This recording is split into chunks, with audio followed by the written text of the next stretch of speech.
Assalamualaikum, selamat pagi Wilujeng Enjing warga Jabar, warga Lembur Pakuan.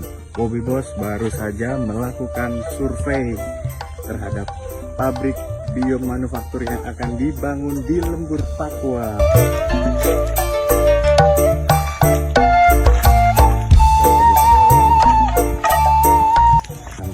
Insya Allah setelah pabriknya selesai pembangunan, kita akan mengirimkan mesin-mesin yang akan digunakan untuk produksi Bobby Boss di Lembur Pakuan, Jawa Barat. Saat ini Kang Dedi sudah memerintahkan para pekerjanya untuk melakukan pembangunan secepat mungkin agar Bobby Boss bisa segera dilaksanakan dan dirasakan oleh para warga Lembur Pakuan. Halo Sobat Infodong, selamat datang di channel yang gak cuma kasih info, tapi juga ngajak kamu mikir kritis bareng. Semua mata kini tertuju ke Lembur Pakuan. Ini semua berawal dari komitmen antara sang inovator Bobby Boss dengan seorang tokoh publik, Kang Dedi Mulyadi, yang menyediakan lahan untuk proyek ini. Kesepakatan ini bukan cuma jabat tangan biasa, ini adalah tanda dimulainya sebuah maraton melawan waktu. Di atas lahan sekitar 1000 meter persegi, sebuah fasilitas yang belum pernah ada sebelumnya harus segera berdiri. Tentu tekanannya tidak main-main, karena yang dipertaruhkan bukan lagi cuma reputasi, tapi harapan banyak orang yang sudah terlanjur digantungkan. Masalah utamanya sudah jelas ada di depan mata. Jutaan ton jerami sisa panen di seluruh Indonesia seringkali hanya berakhir jadi asap yang mencemari lingkungan. Di sisi lain, kita masih sangat bergantung pada bahan bakar fosil. Bobby Boss hadir dengan sebuah gagasan ambisius, mengubah limbah pertanian itu menjadi sumber energi alternatif. Tapi ide sebagus apapun akan tetap jadi angan-angan kalau tidak ada eksekusi nyata. Dan disinilah tantangan sesungguhnya dimulai. Tim di lapangan tidak lagi bicara soal konsep di atas kertas. Mereka sekarang berhadapan dengan target fisik, membangun sebuah pabrik biomanufaktur dari nol, menyiapkan infrastruktur untuk mengolah puluhan ton jerami, dan memastikan semuanya siap sebelum mesin-mesin utama tiba. Waktu terus berjalan dan setiap hari adalah perlombaan untuk membuktikan kalau janji itu bukan omong kosong. Ini bukan lagi proyek coba-coba, ini adalah pembuktian sebuah visi. Sobat Infodong, menurut rencana, babak pertama dari produksi Bobby Boss akan terjadi. Jerami kering yang dikumpulkan dari petani sekitar tidak akan lagi jadi sampah. Rencananya, jerami ini akan menjadi bahan baku utama yang dimasukkan ke dalam 42 toren yang tengah disiapkan.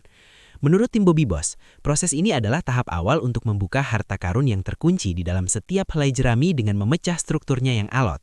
Nantinya, setelah jerami diolah dalam 42 toren itu, sebuah formula yang oleh tim disebut serum biokimia akan ditambahkan. Ini adalah bagian dari kekayaan intelektual mereka. Serum ini diklaim berfungsi sebagai katalis untuk mempercepat proses penguraian biologis, mengubah biomasa padat menjadi bentuk cair. Tujuannya adalah menghasilkan apa yang mereka sebut sebagai cairan dasar hidrokarbon organik, sebuah kaldu kaya energi yang siap diproses lebih lanjut. Sobat Infodong, menurut para pengembangnya, jantung dari teknologi Bobby Boss justru tersembunyi di dalam sebuah unit yang sangat misterius dan bisa berpindah-pindah, sebuah truk kontainer yang mereka juluki truk transformer.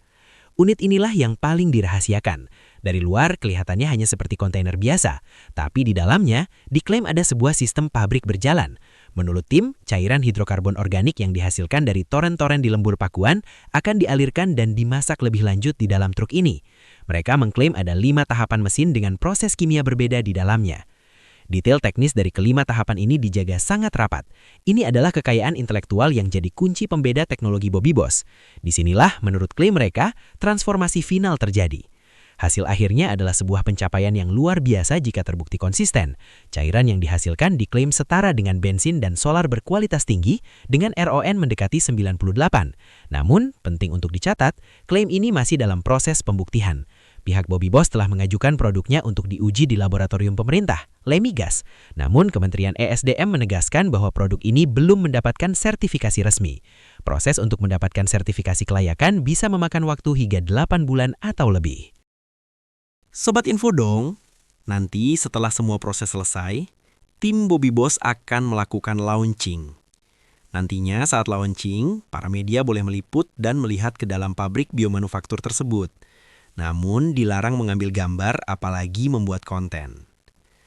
Sobat Info dong, di balik semua kerja teknis ini, ada sebuah visi yang jauh lebih besar. Muhammad Ikhlas Tamrin, sang inovator di balik Bobby Boss, punya mimpi yang sederhana tapi revolusioner. Ia membayangkan sebuah ekosistem energi yang tidak lagi terpusat, melainkan tersebar di unit-unit pengolahan yang lebih kecil, yang ia sebut Bobby Boss Mini. Visinya adalah agar setiap desa yang punya sawah bisa memiliki SPBU mini berbasis jerami sendiri. Petani tak lagi melihat jerami sebagai limbah, tapi sebagai aset. Mereka bisa mengolahnya, menghasilkan bahan bakar untuk traktor, pompa air, atau kendaraan mereka. Ini bukan cuma soal bahan bakar alternatif, ini soal membangun kemandirian energi dari level terkecil. Peran Kang Deddy Mulyadi dalam hal ini menjadi fundamental. Dengan menyediakan lahan di Lembur Pakuan, ia memberikan panggung dan legitimasi agar sebuah gagasan besar bisa diuji coba dalam skala nyata. Lembur Pakuan pun menjadi semacam laboratorium hidup. Jika proyek percontohan ini berhasil dan modelnya bisa ditiru, dampaknya bisa sangat luas. Ini bisa menjadi solusi konkret masalah limbah pertanian, menciptakan lapangan kerja baru di pedesaan, dan perlahan-lahan mengurangi ketergantungan kita pada energi fosil. Nah, sekarang giliran kalian nih Sobat Infodong. Gimana menurut kalian? Seberapa optimis kalian dengan Bobby Boss ini? Dan apakah ini bisa jadi salah satu jawaban untuk masalah energi dan lingkungan di Indonesia? Tulis pendapat kamu di kolom komentar ya. Dan jangan lupa like, subscribe channel ini, dan nyalakan lonceng notifikasinya, biar kamu nggak ketinggalan info-info penting lainnya. Karena di sini bukan cuma kasih info, tapi info dong.